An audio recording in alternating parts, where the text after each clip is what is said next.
Drop the seat, fold the handlebars, fold the pedals, kickstand up, fold the frame, and just look how small it gets. And as the name implies, it's a carbon fiber build that weighs in at just 29 pounds. In this review, yes, I'm going to talk about the folding design. We'll also walk through all the components. Then we'll get into some first-person riding footage and put the 250 watt motor and torque sensor to the test. And then we'll wrap things up with some third-person riding footage and the pros and cons of the Urtopia Carbon Fold 1. But before all that, let's take a closer look.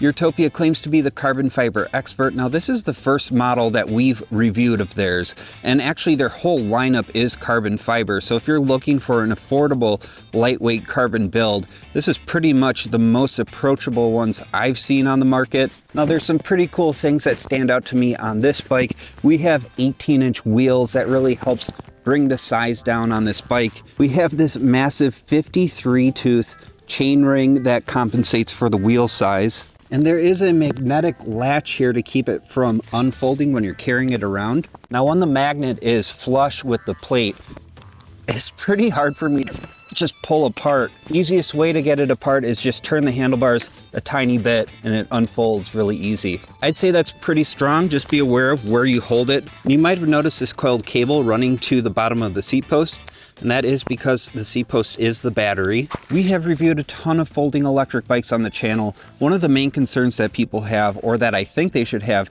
is the weight of their electric bike. Now, I have my XP 3.0 here. It's trusty. Yes, it can fold down to a compact size, but it's about twice the weight. Now, these bikes do have very different use cases. This is a fat tire, more utility style folding bike. But I know that we've had a lot of requests to review lightweight folding options, so very happy to see something like this hit the market. Now, one way we like to store or transport our folding electric bikes is by popping them in a tote. I'm going to pop both bikes in here because it is a really easy way to tell the size difference between them. We'll start with the XP 3.0. Now, you can see it's pretty much a perfect fit. I mean, it's pretty much touching both ends of this tote. Let's pop the carbon fold in here. A lot easier to lift up. Now you can see there's just so much more room in here. Almost a full foot. Plenty of storage space underneath it as well. Now, one thing I really like about this model is I can easily fit it inside of the trunk of my Ford Fusion with its smaller footprint. Or if you have to hide it away at work or something like that, it's much easier to do. Now, one of the advantages of the lightweight is it is a lot easier to handle. It's less clumsy, super easy to fold. So I'm gonna go as fast as I can and unfold this bike, just show you how quickly you can get up and running. Start your timers, 3, 2, 1.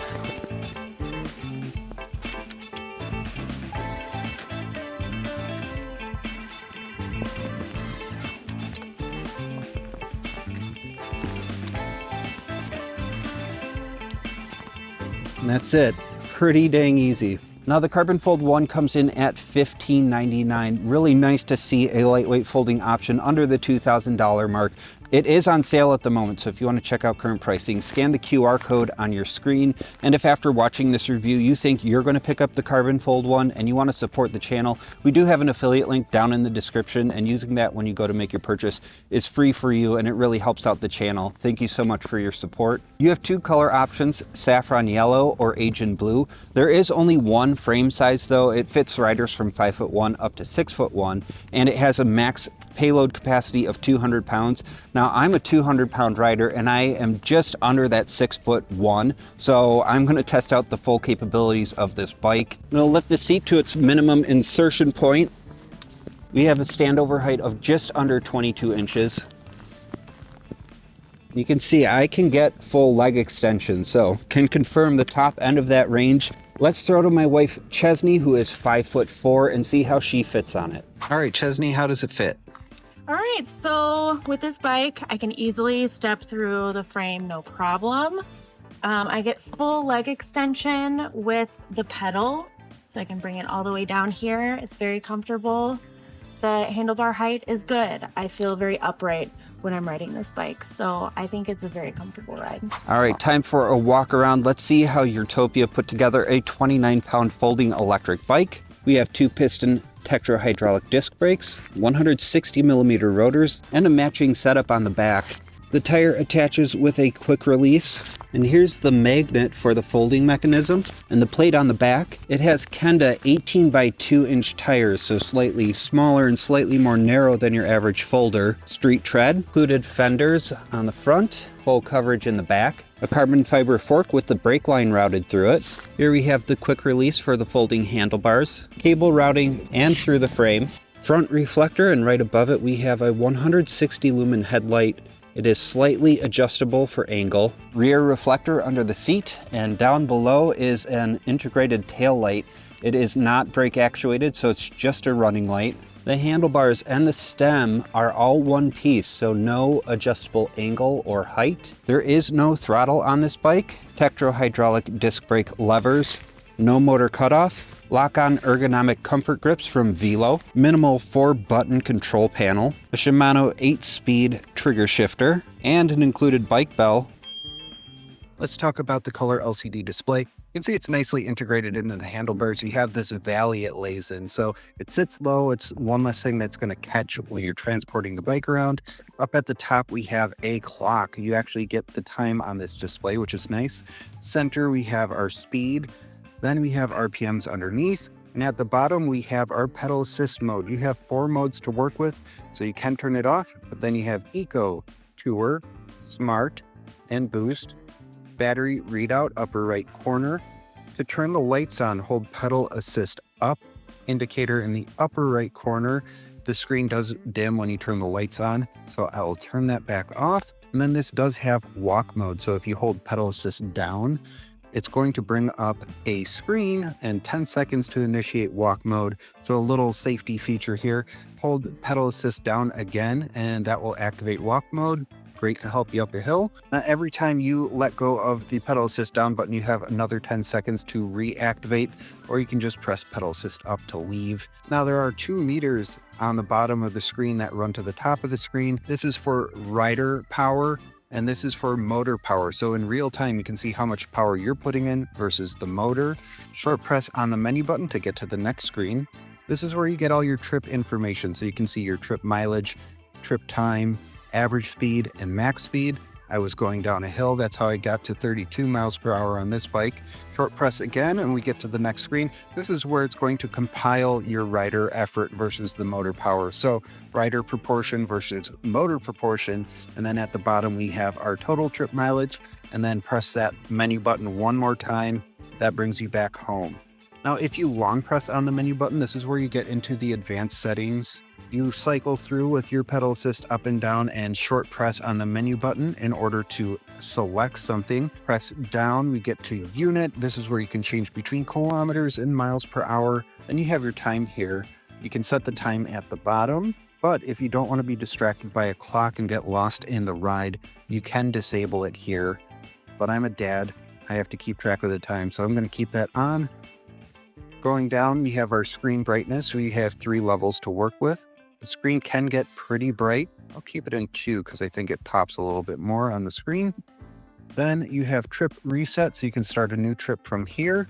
And then we have e-bike info, and this is where you can change a couple performance aspects of the bike. So right up at the top, we have walk speed, and so you can tame it down to 2 miles per hour or keep it at its default, which is 3.5 miles per hour. Wheel circumference is more informational. Then we have speed limit. Out of the box, its default is 16 miles per hour. I'm going to go ahead and change it to 20 miles per hour, the max speed of the bike for testing purposes. Then we have a controller part number or serial number, and then we have the display, and that is it. Now you can go to the top of the screen to go back a screen, or you can long hold on the menu button, and that will bring you back a screen again. Do that twice and we're back home, and that is the display. Now the seat post is the battery. To remove it, drop it so there's about 4 inches underneath. Press the little button here. We'll unplug this, and you can see that button right there. You just got to push that. It's a 2-pin system. This is a 36 volt, 7 amp hour battery. You have the charging port right under the seat here. So you can charge with the battery on the bike or take the battery inside to charge. And that's where the battery plugs in, that 2-pin system. And you might notice it has this plastic foot on there, and that is because this is the third point of contact when the bike is folded. So it actually just sits right on the seat post. The bike is UL 2849 certified, so we at least have safe electronics there. And to plug the battery back in, drop the seat post till you can see about 4 inches underneath. All right, grab the coiled cable, wrap it around, and we'll plug it in. This is probably the trickiest part of this bike, but I have gotten better at it. Included is a 2 amp charger, and you can charge the battery from empty in about 3 hours. Also in the box, you'll find a user manual. It's pretty thin. There's not a ton of information here. Also included is a multi-tool. Now you will not need to use this for assembly because the bike comes fully assembled, which is awesome. All I had to do was pull the bike out of the box, unfold it, grab the seat post, pop it in, plug in the battery, and then you're going to use this more for your safety checks. Make sure your brake levers, shifters, and all the components are tightened down snug. The folding mechanism for the frame is nicely integrated so it won't catch on anything. Now the cable routing in the frame by the folding mechanism runs really nicely, so you don't have to worry about crimping the cables. You have some racing stripe accents sprinkled around the bike. Urtopia logo on the back on both sides. Quick release for the seat post. Velo plush saddle with a decent amount of cushion. Welgo plastic folding pedals with integrated reflectors. A short rear mounted kickstand with a medium foot on it. There are mounting points on the back for an optional rack with a 55-pound capacity. The 36 volt 250 watt rear hub motor, it peaks at 500 watts and it has 42 newton meters of torque. And the motor is paired with a torque sensor. This is going to give you better battery efficiency and range than a cadence sensor, and in most cases keep you better connected to the bike as well. We'll see how the motor keeps up with our pedal efforts in a second. The derailleur is Shimano Altus, which is common at this price point. 11 to 32 tooth cassette. We'll follow the 116 link chain to this massive 53 tooth chain ring. That's it for the walk around. Time to see how this bike performs. I'll see you over on the pavement. So we got about 6 to 8 inches of snow where I'm from in central Wisconsin. So nice wet heavy snow. Decided to take a trip down to Westfield, Wisconsin, and I was able to get away from the snow. It is still about 40 degrees or so, so I'm going to run you through some performance tests here. Just keep in mind that the temperature could affect the battery's performance a little bit. I'll walk you through all the different pedal assist levels, give you an idea of the cruising speed and just how the bike feels in general in each. There are 4 levels of assist to work with. Then I'm going to test the acceleration of the bike, see if we can't get up to the 20 mile per hour max speed. Remember that out of the box, the bike is programmed to have a 16 mile per hour max speed. So you do have to go into the settings to change it to 20 miles per hour if you want a little extra boost. And I'm coming up on some rolling hills, so you'll see this bike's hill climbing ability too. This bike is a class 1 e-bike because it has that 20 mile per hour max speed and it does not have a throttle. I think this is a good time though. I've been riding this whole time without any pedal assist. So I'm gonna boost up into eco. And that took a little bit of weight off of my legs. I just wanted to show off that this bike is so easy to pedal even without the motor. So that's a good sign if you run out of battery and you haven't quite made it to your destination. The 8-speed drivetrain is well geared for the smaller wheels on this bike. I found that gears 4 through 8 felt really good. And then it's nice to have access to those lower 3 gears for hill climbs. But I'm on a slight incline here and I'm holding around 8 to 9 miles per hour. I'm in 4th gear. And so far, I feel like I'm still putting in some effort, but I am getting a little bit of help. So a nice subtle boost in support feels really natural. Makes it a lot like pedaling a traditional bike. And I am still on a little bit of a hill here, but if I put in a little bit more, maybe shift up here, holding around 10 to 12 miles per hour, not too bad. All right, let's shift down and go into Tour. And yeah, that was a sizable boost in power there. I'm gonna shift up actually. And this is a pretty cool feature on the display. I kind of talked about it, but you can maybe see it a little bit more clearly now. You have your rider power meter on the left and your motor power meter on the right. So you can see in real time how hard the bike is working and how hard you are working. And then you are able to see an average of rider support versus motor support on the third screen of the display. Got a nice hill here. I'm in 5th gear. And in Tour, this hill is not too bad. I'm holding right around 11, 12 miles per hour. I feel a little burn in my legs, but definitely easier than riding a normal bike. And still on a steep part of the incline, and it held me steady through that. I would say with minimal effort, it's pretty easy to hold around 15 miles per hour, give or take, in Tour. If I put in a little more, I'm still going uphill a little bit and shift up, I could hit the max speed of the bike in Tour. So that's what's interesting. If you look at just the specs of this bike and you see a 36 volt system and a 250 watt motor, you might not think that's enough power, but the gearing plus the light weight of the bike, it is plenty of power to get my 200-pound bones up a hill. And that is the maximum weight capacity of the e-bike, 200 pounds.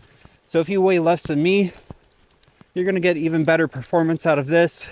I'm gonna go ahead and shift up into Smart. I'm gonna spend some time talking about this mode because this is a variable mode.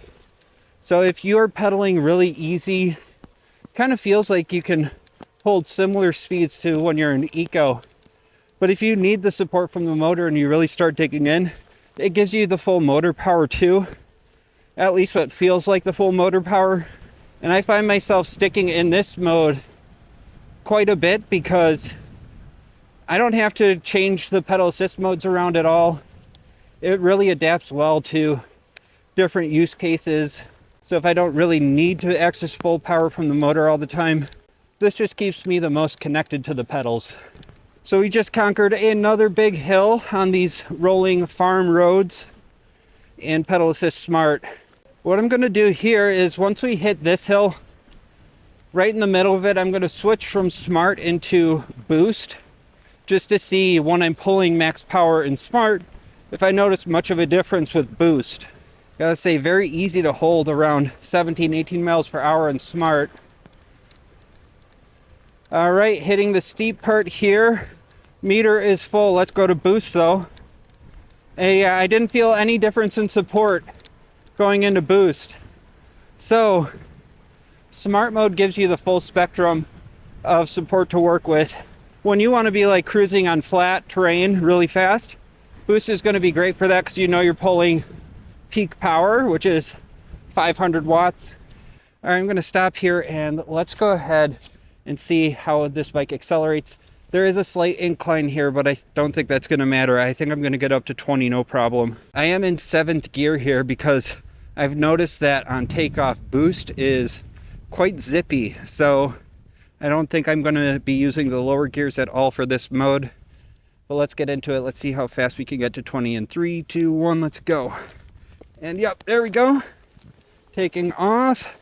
15, 17, 19, 20. Now, the display is reading around 21 miles per hour. The GPS is reading around 20. I notice that sometimes, I'm not sure, I'm not always getting a stable satellite connection. I might be lagging behind the display a bit. But even right now, it says 23 and 24, 25. So the display is close to reading accurately. I think it's reading out a tiny bit fast.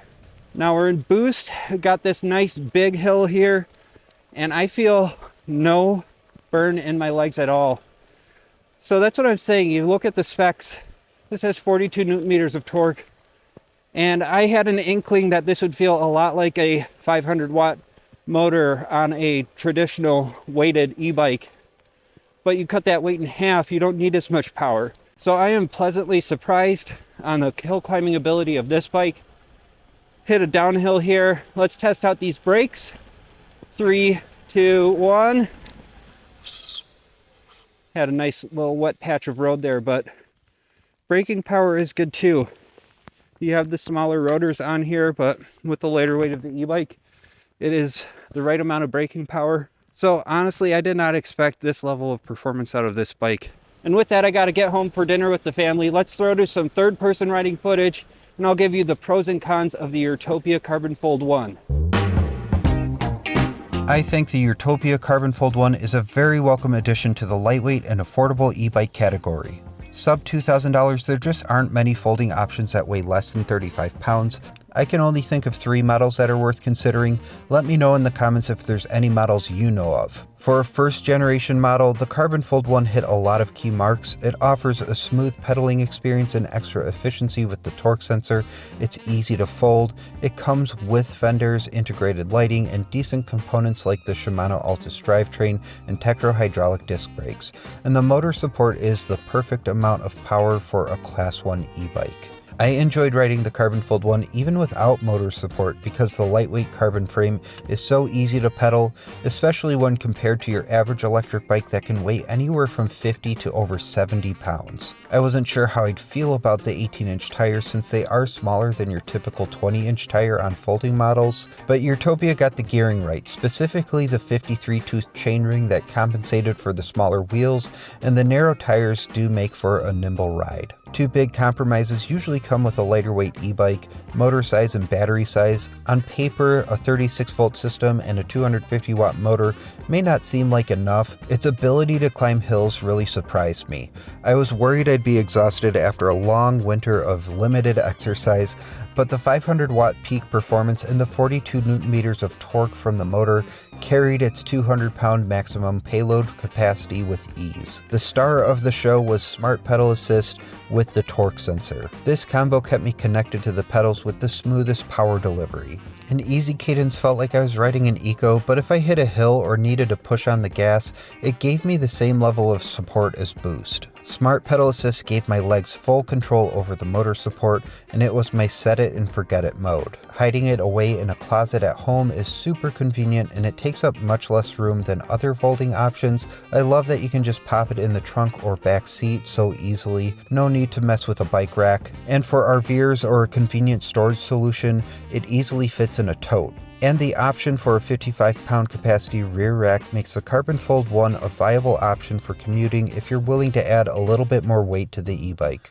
The frame's latch, display, and lighting are seamlessly integrated, making for a sleek and functional design aesthetic. The cable routing through the handlebars and frame is clean and doesn't hinder the folding operation, and the battery being housed in the seat post adds to the clean look, and you don't have to unplug it when you fold thanks to the coiled cable. I enjoyed being able to put a metric to my efforts with the moment-to-moment view on the display of rider power versus motor power. It motivated my competitive side to work harder than the motor, and I like to look at the average at the end of my ride to see if I contributed more than the motor. Urtopia also includes a multi-tool to tighten down components like brake levers, and the included fenders were pre-installed, making the easiest unboxing experience I've had to date. There are a lot of things to like about this bike, but here are some of the considerations. The battery is about half the size of your average e-bike in this price range at 7 amp hours. It has an advertised range of 40 miles, but I'd expect closer to 20 or 30 unless you're really putting in a lot of effort. Charging from empty takes about 3 hours, which isn't that fast, but not a huge deal.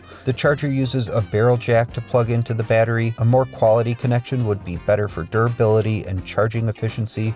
The battery's charging port is located under the seat, and the access point is narrow, making plugging it in a little tight. The one frame size and weight capacity are slightly limiting. I'm almost ineligible to ride this bike safely as I weigh pretty much 200 pounds and I'm just under 6'1". I did have some concerns about not being able to adjust the handlebar angle, but both my wife and I were able to have a comfortable riding position. and the advertised weight is accurate, but a quick note, the bike itself is just under 29.5 pounds, add about 5 pounds with the battery installed for a total weight of around 34.5 pounds. The small wheels and lack of suspension make this e-bike best suited for riding on smooth pavement, which is great for city dwellers. If you do want to smooth out the ride a little more, a wider comfort saddle is your best bet. And the taillight is not brake actuated. This is a Class 1 e-bike with a torque sensor, so it makes sense that there is no motor cutoff, and this is a big reason why it has a running taillight and not a brake light.